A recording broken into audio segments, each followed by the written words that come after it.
राधे राधे महाराज जी। महाराज जी, पिछले 2-3 वर्षों से लोगों से धोखा मिला और भरोसा उठ गया। ये मुझे ईश्वर पे जन्मों से करीब मिलता ले आया। चला आ रहा है, समझ नहीं पा रहे। जन्मों से मिलता चला आ रहा है लोगों से। क्या अपना मन धोखा दे रहा है, इंद्रियां धोखा दे रही, देख पा रहे हो? इतना समय नष्ट होता चला जा रहा है। और मन इंद्रियों की गुलामी से हम मनमानी आचरण, इंद्रियों के विषय भोगों में हम ठगे जा रहे हैं। हम देख पा रहे हैं। बाहर के 2-4 व्यक्तियों को देखा, तुमने घर के सदस्यों को देखा, या कार्य करते हुए ऑफिस के मित्रों को देखा, लेकिन अपने मन को देखा? वो आपके साथ इतना धोखा कर रहा है कि जन्म के जन्म नष्ट करता जा रहा है। और उस धोखेबाज को अपना मित्र मान के आज मेरे मन में ये है, ये खाऊंगा, ये देखूंगा, ये सुनूंगा, ये पीऊंगा, बस 5 इंद्रियों के साथ मनमानी आचरण करा के हमको भगवान से विमुख कर दिया, सच्चिदानंद तत्व से रहित कर रहा है। तो हम अपने पहले धोखेबाज को देखें, इसको सुधार लो, सब सुधर जाएगा। बाहर को सुधारना नहीं, अंदर सुधारना है। अध्यात्म की बात अगर सुनने आई हो, अध्यात्म की बात है, बुरा जो देखन मैं चला, बुरा ने मिलिया कोय, जो दिल खोजो आपनो तो मुझसे बुरा ना हो। ये हमको सुधारना है, हमको सुधरना है। तेरे भावे जो करे भरो बुलो संसार, नारायण तू बैठ के अपनो भवन भुआर। आपको ऐसा लगता है मैं सबके साथ अच्छा व्यवहार करती हूँ, सब हमारे साथ बुरा व्यवहार करते हैं? आपको ऐसा मान लो लग सकता है ऐसा कि मैं अच्छा करती हूँ, तो सबसे बुरी बात है कि आपको अच्छाई का अभिमान है। और आप उससे जिसके साथ करते हो वो स्वार्थ बुद्धि रखती हो कि वो आपको नमन करे, आपके अनुकूल चले। ये अध्यात्म की बुराई है। अध्यात्म क्या कहता है? दूसरे को सुख दिया और नेकी कर दरिया में डाल। वो हमको धन्यवाद बोले, ऐसी आकांक्षा नहीं। मैंने अपने कर्तव्य का पालन किया, तेरा स्वभाव, तेरी बुद्धि, तू जैसा बोले मुझे उससे कोई मतलब नहीं। ऐसे चला जाता है अध्यात्म में। कोई दुख नहीं दे सकता।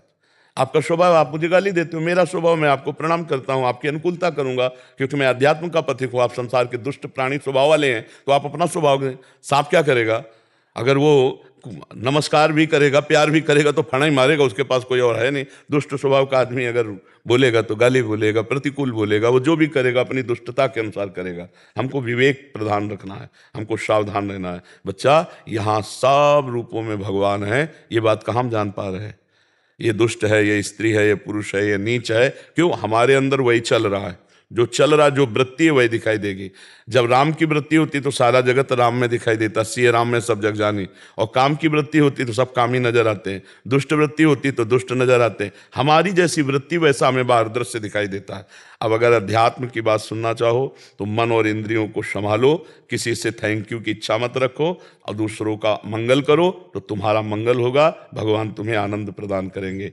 अपनी गलतियों की जांच करो, रोज शाम के बैठ के, सुबह से शाम तक मेरे द्वारा कौन सी गलती हुई, कौन सा धर्म विरुद्ध आचरण हुआ। अभी कुछ दिन में आप देखो ना कि आनंद आने लगेगा।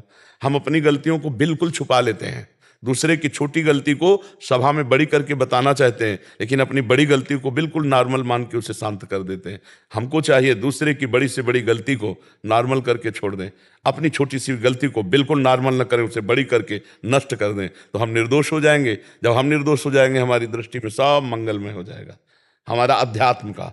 अब अगर आप व्यवहार की बात करना चाहते हैं तो बोलिए। महाराज जी, जैसे आपने बोला कि बाहर से धोखा मिला, बट अभी कह रहे हैं कि जैसे बाहर से धोखा मिला तो ईश्वर के करीब चले गए, कि आस्तिकता बहुत बढ़ी। सुंदर, बहुत सुंदर, उसके बहुत बाद फिर प्रेम की भावना सिर्फ ईश्वर से ही हो रही है, बट अभी असमंजस में है कि आगे विवाह आदि के लिए अभी जाए, या पता है कि सारा तो संसार जब ईश्वर धोखेबाज के है। नजदीक पहुंच रहे तो छोड़ दो ना उनके ऊपर। उनको दूल्हा दिलाना होगा, अनुकूल दूल्हा बनकर आ जाएंगे वो। अपने को क्या चिंता करनी है? ऐसे रह जाओ, आगे जो होना वो सब हो जाएगा। आप चिंता क्यों करो? आप तो चिंतन करो। अनन्यस चिंतयन्तो माम ये जना परिपासते तेषाम नित्याभियुक्ता नाम योगक्षेमम वहाम्यहम्। भगवान करे योगक्षेम मैं वाहन करूंगा, चिंता क्यों करते हो? तुम चिंतन करो। भगवान वैसे ऐसा थोड़ी है। ऐसे ऐसे लोग हैं जो तुमसे 100 गुना अच्छे मिल जाएंगे।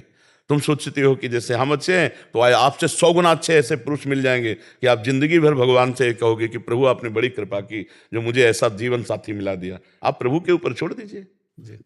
महाराज जी, इसकी भी चिंता नहीं करनी चाहिए नहीं, आगे कहाँ जाना है? बिल्कुल नहीं।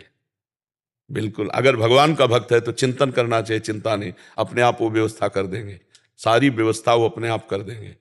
बिल्कुल विश्वास करो, ये हमने ऐसे चटपट देखा है। पूरे जीवन की हम एक एक घटना की बात बता सकते हैं। यदि ऐसे हो तो हर जगह भगवान तुम्हारे सामने, हमने भगवान का चमत्कार देखा है। हर कदम कदम पर उनका दुलार देखा है। अपने को समर्पित कर दो, फिर देखो।